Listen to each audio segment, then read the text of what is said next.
A great deal of problems at the fledgling stage of the new theory lies in the pond digging phase, because it is cost intensive, while topsoil has to be reserved. Otherwise, it will be lost at the plot of land is filled. For this reason, assistance has to come in from the government sector.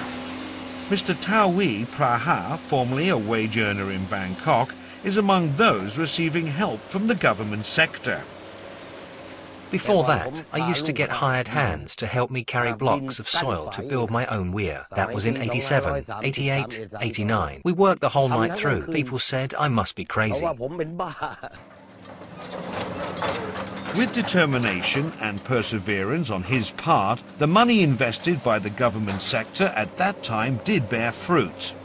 The profit gained is evident in the upgraded quality of life for the farmer and his family. It is partly true to what His Majesty once said: our loss is our gain. It's far better than money, which can be exhausted. What he gave us is perfect. I know I will never be poor again. You should come back sometime next month. Here, where we just removed topsoil, I will grow straw mushroom and also make compost.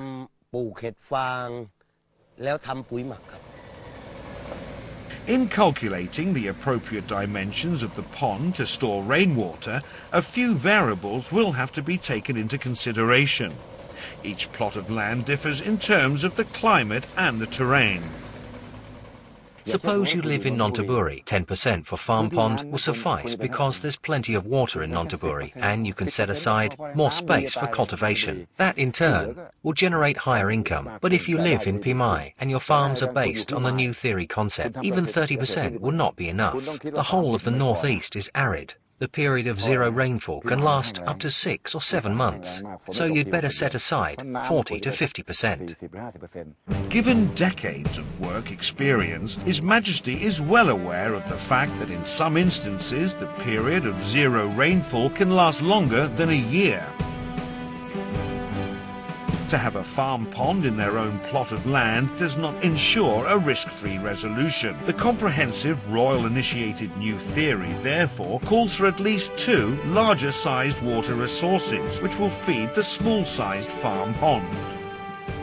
Water for farming based on the new theory approached on 4,600 rai plot of land in Khao Wong Kalasin is supplied by Upper Lam Payang Reservoir under a royal-initiated project. With the expansion of cultivation, His Majesty initiated a project to deliver excess water from Huai Pai Reservoir in Mukdahan, which had not been fully utilized, to cultivate a 12,000 rai plot of land more in Kalasin.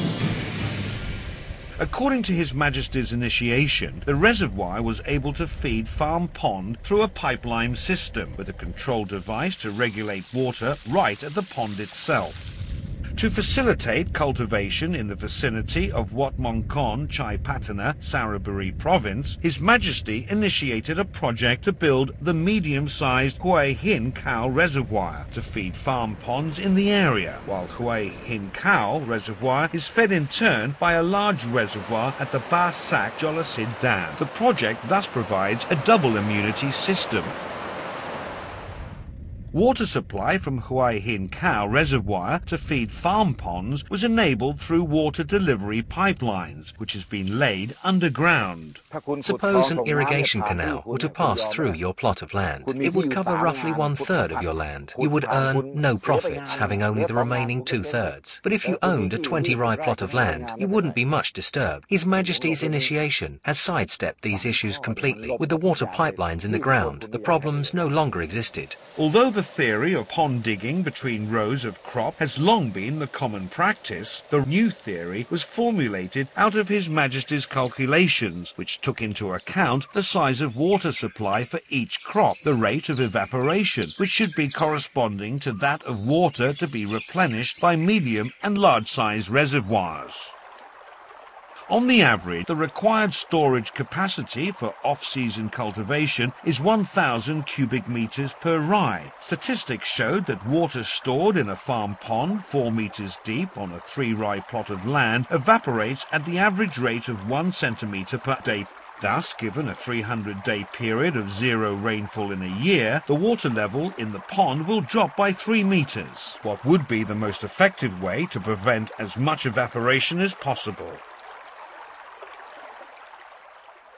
The calculations involved the appropriate depth of a pond. Besides, His Majesty took into account also the rate of daily evaporation, how it was accelerated with strong winds. Trees were to be planted all round the pond to decelerate evaporation as well as give it shade from the sun. Water plants were also to be grown there, also as a means to prevent evaporation. His Majesty always concentrated on maximum use of the water.